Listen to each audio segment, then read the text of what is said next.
तक जितने भी वक्ता बोले हैं, चाहे हमारे बच्चे बोले हैं, चाहे हमारे आचार्य बोले हैं, सभी लोगों ने संविधान बाबा साहेब ने बनाया, उससे हमें क्या क्या लाभ हुआ, उस पर प्रकाश डालने का प्रयास किया है। और निसंदेह इसमें कोई शक नहीं है कि परम पूज्य बाबा साहेब डॉक्टर भीमराव अम्बेडकर के द्वारा बनाया गया संविधान यह दुनिया के महानतम कार्यों में से एक था। और परम पूज्य बाबा साहेब डॉक्टर भीमराव अम्बेडकर को विश्व स्तर पर जगह मिलनी चाहिए थी, इज्जत से नवाजा जाना चाहिए था, लेकिन तब की सरकारों और उनकी नीयतों ने उन्हें ऐसा करने से रोक दिया, जिससे कि परम पूज्य बाबा साहेब डॉक्टर भीमराव अम्बेडकर एक बहुत लंबे समय तक विश्व समुदाय से ही नहीं बल्कि भारतीय समाज से भी अछूते और अनभिज्ञ से रहे। इसीलिए आज फिर से हमें इस विषय पर पुनर्लोकन करने की आवश्यकता है कि क्या वास्तव में अगर परम पूज्य बाबा साहेब डॉक्टर भीमराव अम्बेडकर ने यह संविधान नहीं बनाया होता तो क्या हमारे लिए बहुत कुछ खराब हो गया होता।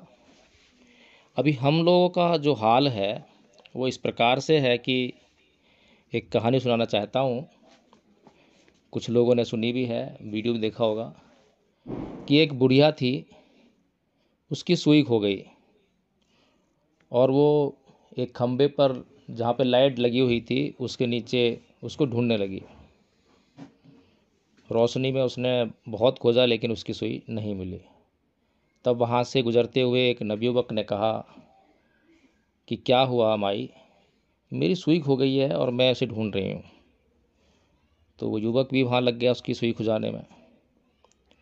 बहुत देर के बाद जब सुई नहीं मिली तो वह नवयुवक बोला कि हे माई, क्या तुझे अच्छी तरह से याद है कि तेरी सुई यहीं खोई थी।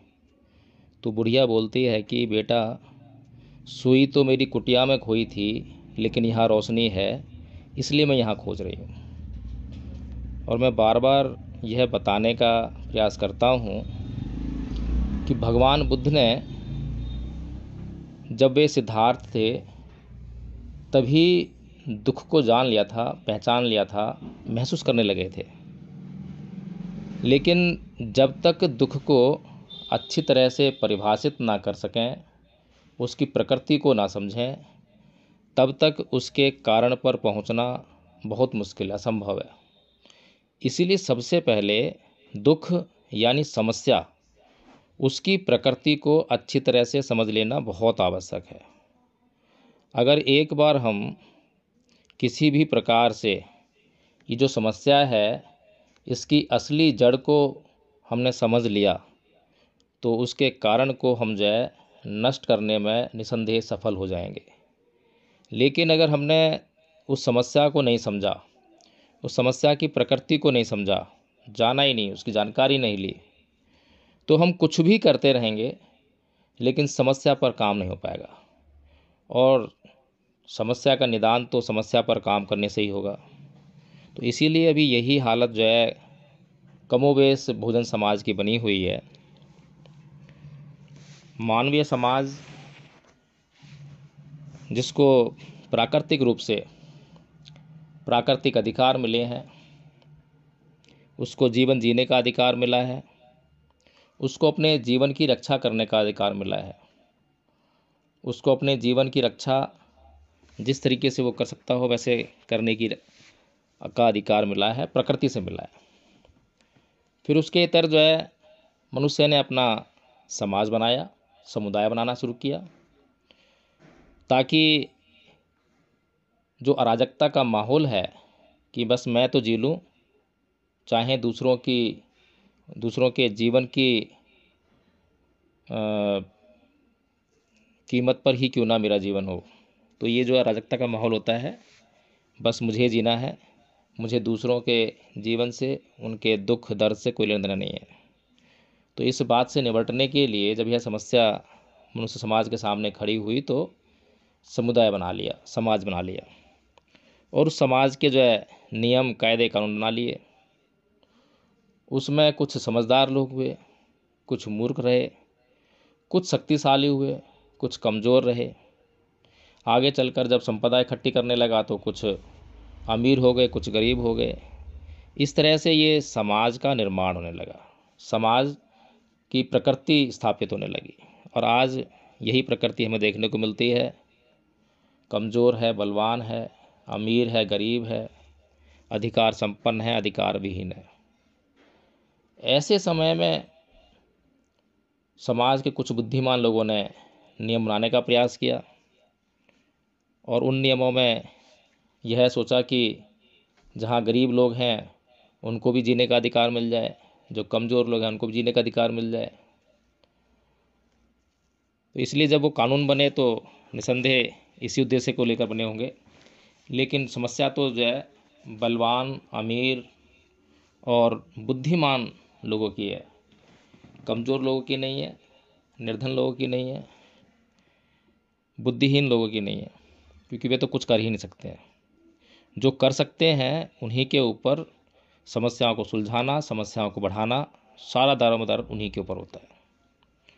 तो आगे चलकर फिर उन्होंने अपने स्वार्थों की पूर्ति के लिए कि भाई कल को अगर मेरे साथ कोई ऐसी स्थिति हो गई तो कोई रिजर्वेशन होना चाहिए मेरे पास, ऐसा रिजर्वेशन हो जिससे कि मैं अभी अमीर हूँ तो हमेशा हमेशा के लिए अमीर बना रहूँ।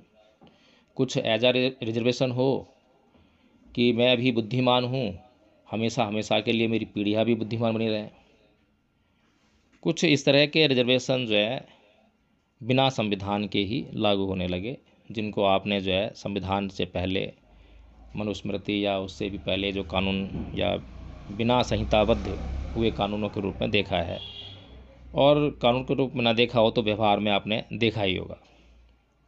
तो ये सब जो ऐसे जो कानून थे जिनसे हर व्यक्ति निजात पाना चाहता था, लेकिन बहुत लंबे समय तक इन कानूनों के अधीन जीवन जीने के कारण उसको इन कानूनों की आदत सी पड़ गई और अब वो ये भूल गया कि इन कानूनों में कोई बुराई भी है।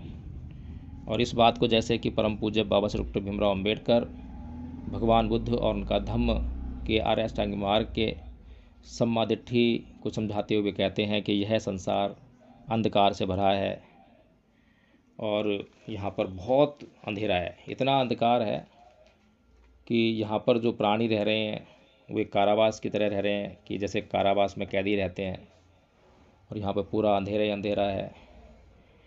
लेकिन इन कारावासियों को उस अंधेरे से अब प्यार हो गया है या अकोमोडेट कर लिया है। अब उनको इस अंधेरे का कोई आभास नहीं होता और प्रकाश नाम की चीज़ भी भूल गए हैं कि प्रकाश नाम की कोई वस्तु होती है।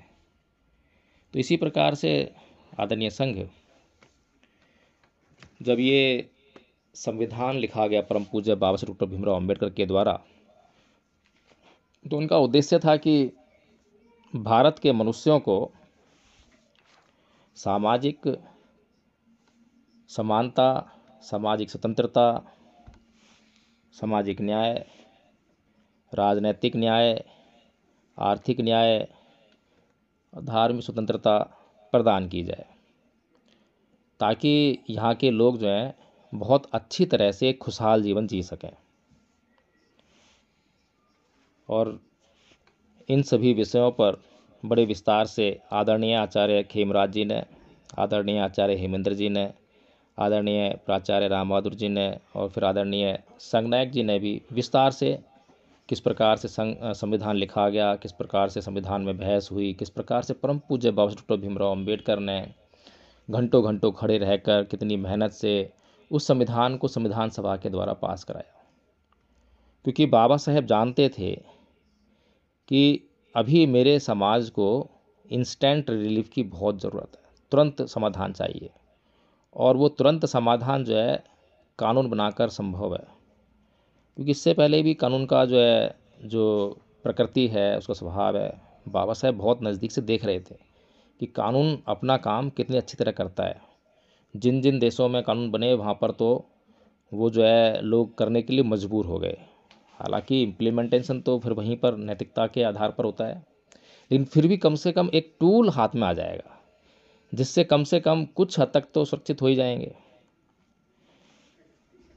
अब जो संविधान परम पूज्य बाबा साहेब भीमराव अम्बेडकर ने बनाया और उसमें 2 साल 18 महीने और 11 दिन का समय लगाया, बहुत बेशकीमती समय लगाया।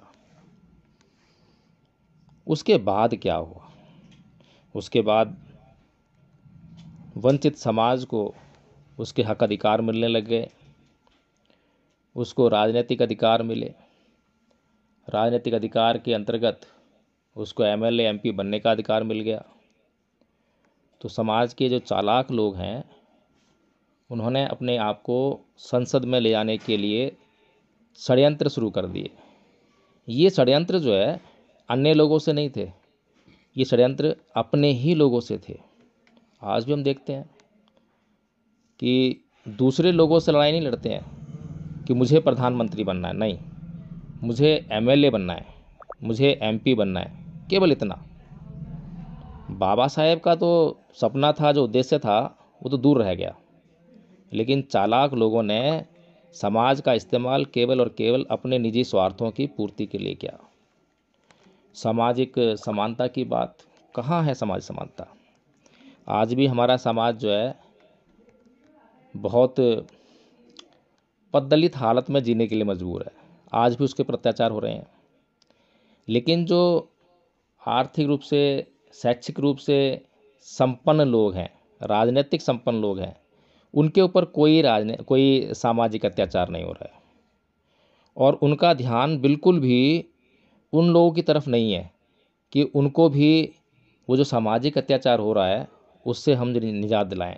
बल्कि जब भी सामाजिक अत्याचार होता है तो वहाँ पर पहुँच जाते हैं उसका रोना पीटना करने, उसको भुनाने, उसको एनकेस करने कि देखो हमारे समाज के ऊपर अत्याचार हो रहा है।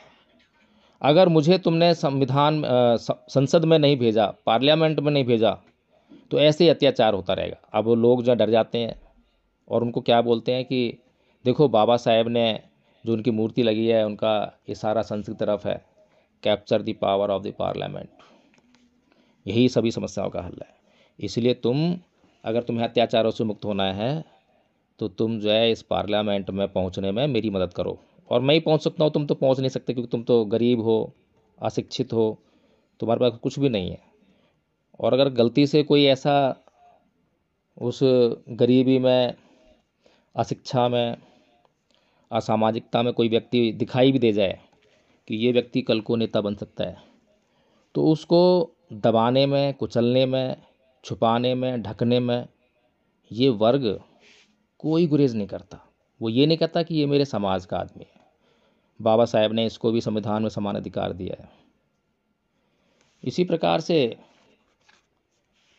आर्थिक स्वतंत्रता, आर्थिक समानता, आर्थिक न्याय बहुजन समाज के उस दबे कुचले वर्ग के लिए नहीं है। कितना समाज जो है आज संपन्न हो गया है। मुश्किल से 2-4%, 5%, 10% समाज कह सकते हैं थोड़ा रिलीफ में है। बाकी 90% जो समाज है, अगर उसकी हालत, असली हालत देख लें तो रोना आएगा, रोने के सिवा कुछ नहीं आएगा।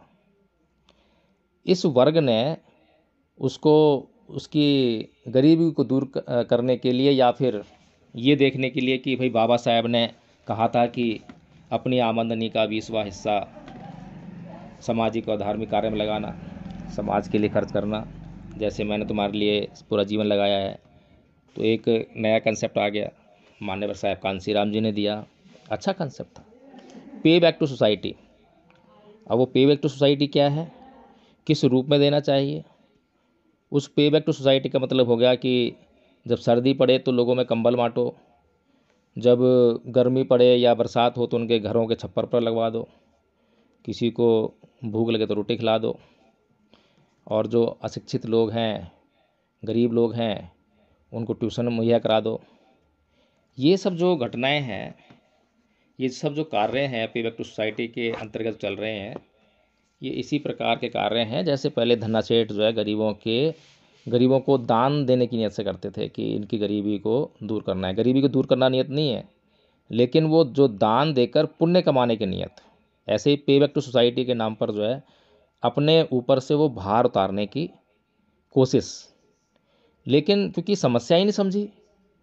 अगर समस्या समझ ली होती, समस्या की प्रकृति समझ ली होती, तो हमारा बौद्धिक वर्ग, बुद्धिजीवी वर्ग, जिसमें प्रोफेसर, वकील, डॉक्टर, इंजीनियर, जज, आईएएस, आईपीएस ये लोग आते हैं, वे बाबा साहेब की असली बात को समझते, बाबा साहेब के उद्देश्य को समझते। संविधान लिखने का जो उद्देश्य था, इस भारत के वंचित समाज को इंस्टेंट रिलीफ देना था, तुरंत समाधान देना था। उसके साथ ही साथ उसकी समस्याओं को जड़ से ख़त्म करना भी था। अगर ऐसा इस बुद्धिजीवी वर्ग ने समझा होता तो निसंदेह जब भी कोई राजनेता अपने समाज पर जातीय अत्याचार होते हुए देखता, जहाँ पर भी जातीय अत्याचार होते वहाँ जाता, तो उन लोगों को सबसे पहले यह कहता कि तुम लोग कौन हो। तो वे लोग कहते कि हम दलित हैं। तो वह उन्हें समझाता कि इसीलिए जो है तुम्हारे ऊपर अत्याचार हुआ है। फिर उनसे पूछता कौन से धर्म को मानने वाले हो, कि हम हिंदू धर्म को मानने वाले हैं, इसीलिए तुम दलित हो। उनको बताता, उनको समझाता कि देखो भाई, तुम दलित हो इसलिए तुम पर अत्याचार हुआ, और तुम दलित इसलिए हो क्योंकि तुम उस व्यवस्था का हिस्सा हो। यानी कि ये जो दलित वाली व्यवस्था है, शूद्र वाली व्यवस्था है, अछूत वाली व्यवस्था है, नीच जाति वाली व्यवस्था है, ये हिंदू समाज में है। तो उनको समझ में आता।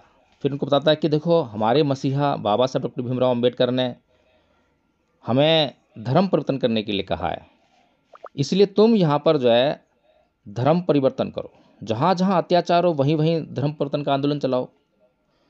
तो वो जो हमारा नेता जो है, उससे ये अगर हम उसको ऐसा करते देखते तो हम निसंदेह कह सकते थे कि हाँ, ये जो बाबा साहेब ने संविधान बनाया फलीभूत हो रहा है, इसका फ़ायदा हो रहा है। हमारे नेता जो है वास्तव में हमारे समाज की सोच रखते हैं, हमारे समाज के बारे में सोचते हैं, लेकिन बड़ी समस्या है, नहीं सोचते हुए। हम लोग भी अभी धम्मपद संघ के माध्यम से जो कार्य कर रहे हैं, उसी समस्या पे कार्य कर रहे हैं। हम लोग भी लोगों से मिलते हैं, जो लोग आज परम पूज्य बाबा साहब डॉक्टर भीमराव अम्बेडकर के संविधान के चलते उन्होंने शिक्षा हासिल की, सरकारी नौकरियां हासिल की, लेकिन साल में एक बार उनसे मिलते हैं। पिछले साल मिले थे और अब मिल रहे हैं। साल में एक बार मिलने पर उनसे जब हम कहते हैं कि देखिए हम साहब इस तरह का कार्य कर रहे हैं, सबसे पहले तो हम अपनी रिपोर्ट प्रस्तुत करते हैं कि हमारी रिपोर्ट ये है कि पिछले साल तक हमने 25 आचार्य बनाए थे और इस साल तक हमारी संख्या जो है 100 पहुंचने वाली है। तो हमारा जो काम बढ़ रहा है, और अगर आपका इसमें सहयोग हो जाए तो हमारा जो काम है दुगनी तिगुनी गति से बढ़ सकता है। और हम छोटे छोटे स्कूल खोलना चाहते हैं। स्कूलों के माध्यम से जो काम है, जो बाबा साहेब का लक्ष्य था, वो बहुत तेज़ गति से आगे बढ़ेगा और ये परमानेंट रिलीफ है। इसमें आपके लिए भी अच्छा है और हमारे लिए भी अच्छा है। लेकिन ना तो कोई इस योजना को समझना चाहता है, ना इस मीटिंग से जुड़ना चाहता है, ना उसे इस बात से मतलब है कि ये आचार्य कौन होते हैं, ये आचार्य के पास क्या ज्ञान है, ये आचार्य बनने से क्या लाभ होंगे। ना तो वो ये समझता है, ना ही पूछता है। अब हमारी समस्या तो ये है कि कोई हमसे पूछना चाहे, कोई पूछे तो हम उसे बता भी दें। अब कोई सूंघना भी ना चाहे, कोई देखना भी ना चाहे, तो समस्या बड़ी गंभीर है। तो इसलिए आदरणीय संघ, आज जो लोग बाबा साहेब डॉक्टर भीमराव अम्बेडकर के सच्चे आंदोलन से आंखें मोड़ रहे हैं, नज़रें चुरा रहे हैं, वे केवल और केवल आज इसलिए नज़रें चुरा पा रहे हैं क्योंकि उनको परम पूज्य बाबा साहेब अम्बेडकर के संविधान के द्वारा आज सहूलतें मिली, नौकरियां मिल गईं। अगर ये संविधान ना होता, उनके पास नौकरियां ना होती, तो वे शायद, मुझे लगता है कि अगर बाबा साहेब ने संविधान ना बनाया होता तो क्या करते वो। एक प्रश्न मेरे सामने कल आया, और जब मैं इस प्रश्न पर विचार कर रहा था तो मैं सोच रहा था कि बाबा साहब डॉक्टर भीमराव अम्बेडकर ने 14 अक्टूबर 1956 को बौद्ध धर्म ग्रहण करने के बाद यह कहा था कि अगर मैं 5 साल और जीवित रहा तो यह भारत जो है बौद्ध में होगा, मैं भारत को बौद्ध में कर दूंगा। तो मैं सोच रहा था कि 2 साल 11 महीने 18 दिन यानी लगभग 3 साल का समय तो उनको जो है संविधान में लग गया। अगर यही समय उन्होंने जो है भारत को बौद्धमय करने पे लगाया होता और उसके बाद 56 तक 6 साल और 6 और 3 9 साल मिल गए होते। अगर 9 साल तक बाबा साहेब ने बौद्ध धर्म के प्रचार प्रसार पर काम किया होता तो मैंने सोचा, मुझे लगा कि शायद ये सभी लोग जो हैं, हम भी और ये सभी लोग जो नौकरी संपन्न लोग हैं, सभी लोग हम सुखी होते। हम लोगों का व्यवहार एक दूसरे के प्रति जो है न्यायिक होता, एक दूसरे के लिए इज्जत होती, एक दूसरे के प्रति करुणा का भाव होता, दया होती, मित्रता होती। ये सारे गुण जो है कमोबेश हमारे भीतर आ गए होते। लेकिन संविधान से जो हमें मिला उसका हमने अपने समाज के लिए इस्तेमाल नहीं किया और केवल अपने लिए इस्तेमाल किया। और जो हम आज स्थिति देख रहे हैं, हमने देखा कि संविधान पर चर्चा हो रही है और प्रत्येक व्यक्ति बाबा साहेब के प्रति कृतज्ञता व्यक्त कर रहा है। वो उनके त्याग को, समर्पण को, बलिदान को देखकर रोना चाहता है, उनके लिए कुछ करना चाहता है। आज जिस तरह से संविधान को जोड़कर अब समस्या एक और खड़ी हो गई है कि संविधान का नाम लेकर संविधान की भावना को लोगों की भावनाओं से जोड़कर अब संविधान के नाम पर भी एक्सप्लॉयटेशन शुरू हो गया है। समय समय पर कोई ना कोई मुद्दा आता है। कभी बाबा साहेब की उंगली टूट गई, वो मुद्दा आता है। कभी बाबा साहेब की मूर्ति टूट गई, मूर्ति लगवानी है, मूर्ति हटा दी है, ये मुद्दे आते हैं। कभी आरक्षण खतरे में है, ये मुद्दा आता है। कभी ईवीएम का मुद्दा आता है। कुछ ना कुछ मुद्दे आते हैं और इन मुद्दों पर जो है, इन मुद्दों का केवल एक ही उद्देश्य है कि भैया मैं आंदोलन कर रहा हूँ और मुझे जब मैं चुनाव लड़ूं तो मुझे मत भूल जाना, मुझे वोट जरूर देना। बुराई कोई नहीं है, वोट देना चाहिए। वोट की ताकत हमें मिली है। बाबा साहब संविधान ना लिखते तब भी ताकत मिलती, वोट देने का अधिकार तो मिलता ही मिलता। लेकिन वोट किसको दें और वोट तुम्हें क्यों दें? तुम क्या कर रहे हो? क्या खाली एमएलए बनने से, एमपी बनने से क्या हमारी समस्याओं का हल हो जाएगा? खाली एमएलए एमपी बनने से तो हमारी समस्याओं का हल होने वाला नहीं है। राजनीति में पहुंचना है तो सत्ता के केंद्र में पहुंचना होगा, सत्ता अपने हाथ में लेनी पड़ेगी। अभी कल ही परिनिर्वाण दिवस था परम पूज्य बाबा साहब डॉक्टर भीमराव अम्बेडकर का। और एक बात मैं यहाँ पर स्पष्ट कर दूँ, कुछ लोग जो हैं महापरिनिर्वाण बोलते हैं, तो मैं कह दूँ कि ये परिनिर्वाण जो हम बोलते हैं बाबा साहेब का, ये भी हमारी भावनाएं हैं। परिनिर्वाण भी बहुत बड़ी चीज़ है और महापरिनिर्वाण केवल बुद्ध का हुआ। तो इसलिए शब्दों का थोड़ा सा सोच समझ कर इस्तेमाल करें। गलती से हो जाते हैं, कोई बात नहीं, जानकारी नहीं है, इसलिए मैं जानकारी देने के लिए बोल रहा था। तो कल वहाँ पर जो संसद भवन पर मूर्ति के लिए आंदोलन हो रहा था कि मूर्ति बाबा साहेब की जहाँ से हटाई है वहीं लगाओ। बात ठीक है, बाबा साहेब के प्रति हमारी भावनाएं हैं, इज्जत है, मान सम्मान है, कृतज्ञता प्रकट करना चाहते हैं। और मैं बार बार यही कहता हूं कि भाई अगर आपने मूर्तियां लगा दी, बुद्ध विहार बना दिए, लेकिन मूर्तियों के प्रति लोगों में विश्वास पैदा नहीं किया, उन मूर्तियों की पूजा करने वाले लोग पैदा नहीं किए, बुद्ध विहारों में जाने वाले लोग पैदा नहीं किए, बुद्ध विहारों में विश्वास करने वाले लोग पैदा नहीं किए, तो वो जो बुद्ध विहार हैं और ये जो मूर्तियां हैं ये खंडर हो जाएंगे और हो रहे हैं खंडर। बहुत सारे लोग मैंने देखे हैं जो कि अभी भी हम जो है जब दान के लिए जाते हैं सहयोग के लिए, तो कई लोगों ने कहा कि मैं अपने गांव में जाकर जो है बहुत बड़ी मूर्ति लगवा रहा हूँ। बताइए मूर्ति क्यों लगवा रहे हैं? क्योंकि वहाँ पर एक प्लेट लगेगी पत्थर की और उस पर उनका नाम अंकित किया जाएगा कि इस आदमी ने ये बाबा साहेब की मूर्ति लगाई है। फिर कुछ लोग जो हैं बिहारों में दान देते हैं, बड़ा बड़ा दान, कोई लाख रुपए का दान दे रहा है, कोई 2 लाख का दान दे रहा है। दान क्यों दे रहे हैं? क्योंकि वहाँ पर उनको जो है उनका नाम लिया जाएगा, बड़े बड़े जोर जोर से नाम पुकारा जाएगा कि श्रद्धेय, इन्होंने ये दान दिया, इसके लिए समाज के प्रति कृतज्ञ है, इस प्रकार से पुकारा जाएगा। इसलिए दान देते हैं। दान देने का जो क्या गुण होना चाहिए वो नहीं, उससे कोई लेना देना। तो इसलिए आदरणीय संघ, बाबा साहेब डॉक्टर भीमराव अम्बेडकर के संविधान को अगर आप पढ़ते हैं और समझने का प्रयास करते हैं तो उसमें आरक्षण की व्यवस्था की गई है। और आरक्षण की व्यवस्था जो की गई है उसके लिए उसमें SC, ST और OBC शब्दों का इस्तेमाल किया गया, क्योंकि जब तक हम किसी के लिए आरक्षण की व्यवस्था करते हैं और उसको चिन्हित नहीं करते हैं, उसको स्पेसिफाई नहीं करते हैं, तब तक हम आरक्षण किसको देंगे ये पता नहीं लगता। और जब तक ये SC, ST, OBC है तो इसका मतलब ये है कि SC एक वर्ग है जिसके अंदर कुछ जातियां डाल दी गई हैं, लिस्टेड की गई हैं। इसी प्रकार से ST एक वर्ग है, उसके भीतर भी कुछ जातियां लिस्टेड कर दी गई हैं। OBC भी वर्ग है इसी प्रकार से, उसके अंदर भी जातियां लिस्टेड कर दी गई हैं। और ये सभी जातियों का संबंध ना तो मुसलमानों से है, ना ईसाइयों से है, ना जैनियों से है, ना बौद्धों से है। इन सभी जातियों का संबंध केवल और केवल हिंदुओं से है, हिंदू व्यवस्था से है।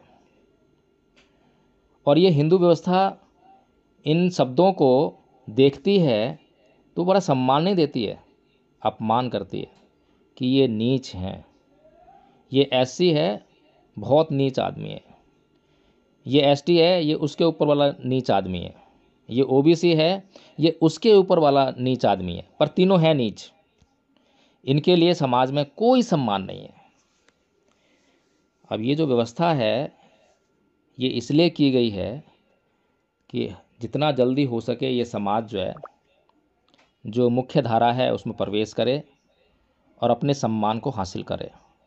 और उसके बाद बाबा साहब डॉक्टर भीमराव अम्बेडकर ने 1956 में धर्मांतरण कर दिया। अपने समाज को सीधा सीधा बोल दिया कि भाई आप जो है धर्मांतरण कीजिए, हिंदू धर्म को छोड़िए, बौद्ध धर्म अपनाइए। और उसमें यह भी व्यवस्था कर दी कि जब आप बौद्ध बनेंगे तब भी आपसे ये रिजर्वेशन छूटेगा नहीं। आप कहीं सोचें इस बात से डर के कि आप बौद्ध हो जाएंगे तो आपको आरक्षण की व्यवस्था नहीं मिलेगी, उसके लाभ नहीं मिलेंगे, ऐसा नहीं है। बौद्ध हो जाएंगे तब भी आपको आरक्षण की व्यवस्था उपलब्ध रहेगी। ये आरक्षण की व्यवस्था तब तक उपलब्ध रहेगी जब तक आपके साथ में ये जो सामाजिक असमानता है इसका व्यवहार है।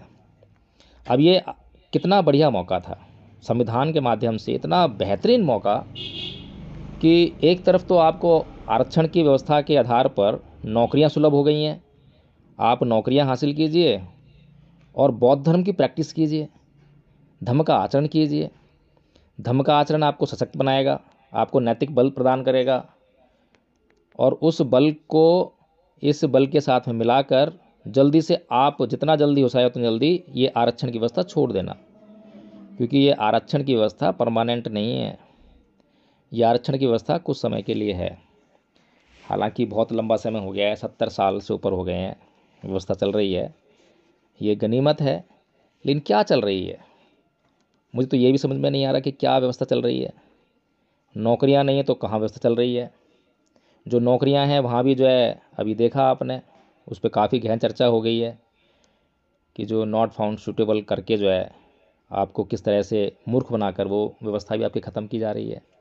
OBC के सारे पद खाली पड़े हैं, ST के पद खाली पड़े हैं, कहीं पद ही नहीं भरे जा रहे हैं, बैकलॉग वाली कोई व्यवस्था नहीं है। तो इसलिए बाबा साहेब डॉक्टर भीमराव अम्बेडकर अपने समाज को जल्दी से जल्दी इस व्यवस्था से निकालना चाहते थे।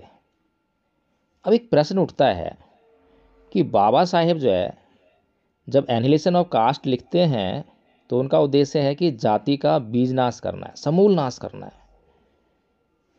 तो क्या संविधान में जो आरक्षण की व्यवस्था रख रहे हैं तो क्या उनका उद्देश्य उसको बनाए रखना है? तो मुझे लगता है कि इस बात का जवाब जो है कोई भी व्यक्ति, कोई भी समझदार व्यक्ति हाँ में नहीं देगा। वो कहेगा ऐसा नहीं है।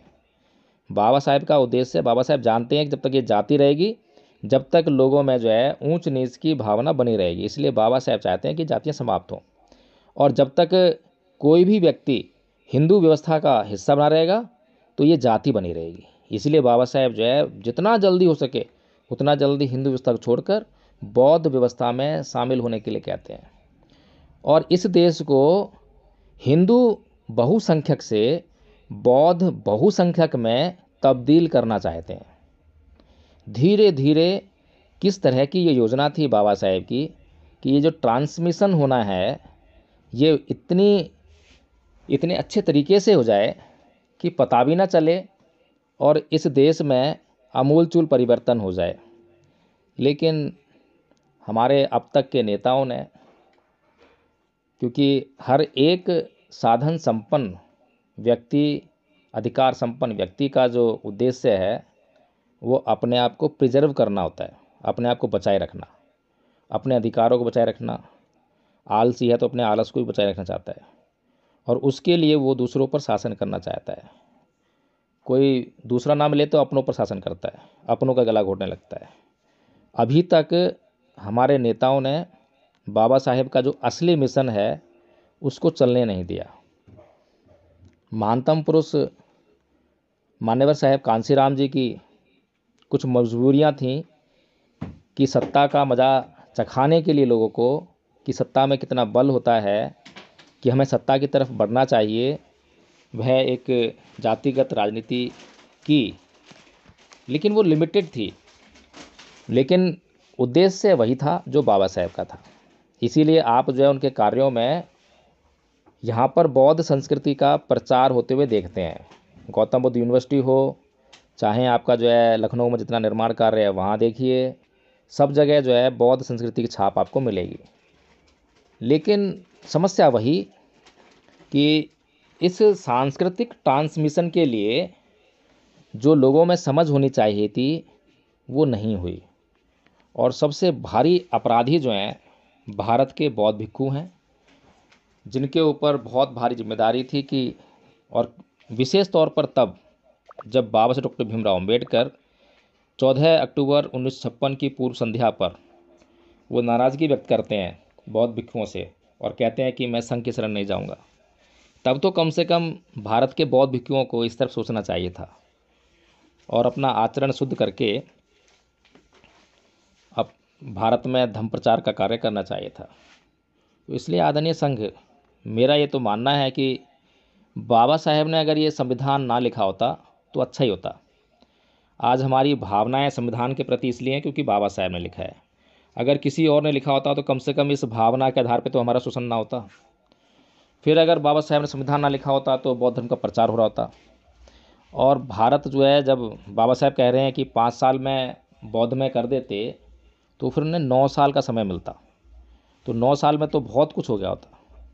और मुझे इस बात में कोई शक नहीं है कि बाबा साहेब डॉक्टर भीमराव अंबेडकर इस देश को बौद्ध में ना कर पाते। मुझे पूरा यकीन है वो जरूर करते, लेकिन कोई बात नहीं। अभी हमारे लिए जो परिस्थितियां हैं भारत के संविधान के साथ, मुश्किल तो बनी लेकिन आसान भी हैं। आसान इसलिए हैं कि हमारे पास एक व्यवस्था है और उस व्यवस्था का फ़ायदा उठाते हुए, लेकिन अगर सही दिशा में फ़ायदा उठाएंगे तभी वो संभव है। अगर उसका हम फ़ायदा नहीं उठाएंगे तो कोई संभव नहीं है। इसीलिए धम्मपद संघ ने सांस्कृतिक परिवर्तन का जो कार्यक्रम है वो चलाया है। और जो सांस्कृतिक परिवर्तन का कार्यक्रम कितना महत्वपूर्ण है, लेकिन समस्या वही है कि अभी मैंने कई लोगों की जो है फेसबुक आईडी भी चेक की है, तो वहाँ पर धम्मपद संघ की चर्चा ही नहीं मिलती है। अभी हम लोग इतने भटकाव में हैं, ना तो हमारे पास कोई रास्ता है और ना ही जो रास्ता दिखा रहा है उसके ऊपर हम कोई सवाल कर रहे हैं। जबकि बार बार ये कहा जाता है कि भाई आप जो है प्रश्न करिए, आप जांच कीजिए, आप एडवोकेट जय भीम प्रकाश की बात को बिल्कुल मत मानिए, कोई ज़रूरत नहीं है। आप जो है अपनी जांच कीजिए और अपने प्रश्न कीजिए, तभी उन बातों को मानने या जानने का काम करो और फॉलो अप दो। फिर इतनी सुंदर व्यवस्था कि यहाँ पर किसी एक व्यक्ति विशेष के लिए कोई स्थान ही नहीं है, सभी लोग मिलकर निर्णय करते हैं। तब मुझे कुछ समझ में नहीं आता है कि जब हम एडमिशन लेते हैं तब भी समर्पण की बात करते हैं। हमारे प्रशिक्षु जब एडमिशन लेते हैं तो कहते हैं कि हाँ जी, मैं बहुत बड़ा अम्बेडकरवादी हूँ, मैं तो बाबा साहेब के मिशन के लिए कुछ भी करूँगा, भारत को बौद्ध में मैं भी करना चाहता हूँ। लेकिन 100 आचार्य लगभग बनने वाले हैं और मीटिंग में वही 30, 35, 40, इससे अधिक जो आचार्य प्राइम मीटिंग में दिखाई नहीं देते हैं। तो ये कैसा समर्पण है? किससे धोखा कर रहे हैं? क्या बाबा साहब को धोखा दे रहे हैं? अब वो तो खैर ना धोखा समझ सकते हैं ना कुछ और, लेकिन अपने आप से धोखा जरूर कर रहे हैं। अपने मिशन से धोखा कर रहे हैं, अपने बच्चों से धोखा कर रहे हैं। और जिन लोगों ने ये प्रथम वर्ष का कोर्स याद कर लिया है और उसके बाद लगातार ये मीटिंग में जुड़ते हैं और यहाँ पे धम्म चर्चा में भाग लेते हैं, तो निसंदेह उनके घर का माहौल तो बदलेगा, इसकी पूरी गारंटी है। जिसने इस कोर्स को समझ लिया, इसके ऊपर आचरण करना कमोबेश, कम चाहे ज़्यादा, अगर आचरण करना शुरू कर दिया तो घर का माहौल बदलेगा। और घर का माहौल बदलेगा तो आस पड़ोस का माहौल भी बदलेगा। आपका समाज जो है श्रेष्ठ होने वाला है, और वो श्रेष्ठ जो है समाज में से जो है गलत आदतों को, गलत चीज़ों को एलिमिनेट करने से ही हो पाएगा। तो आदरणीय संघ, मैं केवल इतना ही कहना चाहता हूँ कि मुझे ऐसा फील होता है, मुझे ऐसा लगता है कि जो संविधान जहाँ हमारे लिए सुविधाएं दे रहा है, वो सुविधाएं हमारा जो वंचित समाज है, अति वंचित समाज जो है, उसको नहीं मिल पा रही हैं।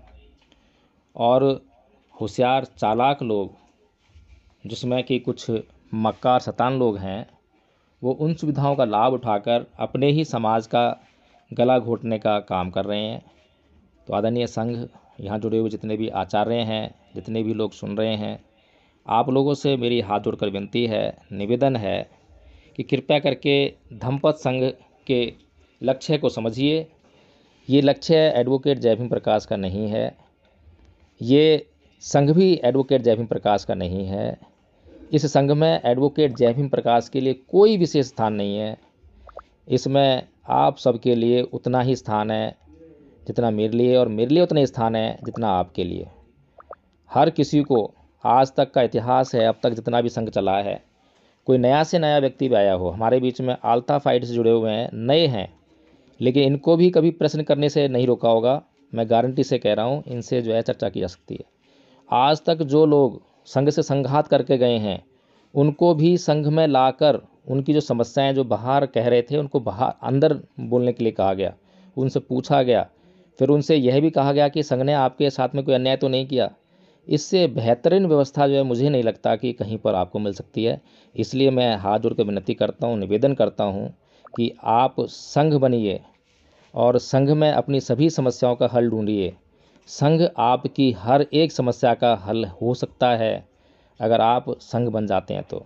चाहे वो राजनीतिक समस्या हो, सामाजिक हो, आर्थिक हो, कोई भी समस्या हो, आपकी सभी समस्याओं का हल केवल और केवल संघ है और संघ के नियम है। और संघ के नियम, चाहे संविधान और संविधान के प्रावधान, वो तभी चल सकते हैं जब हमारे भीतर नैतिक आचरण हो। तो आदरणीय संघ, बहुत बहुत साधुवाद, धन्यवाद।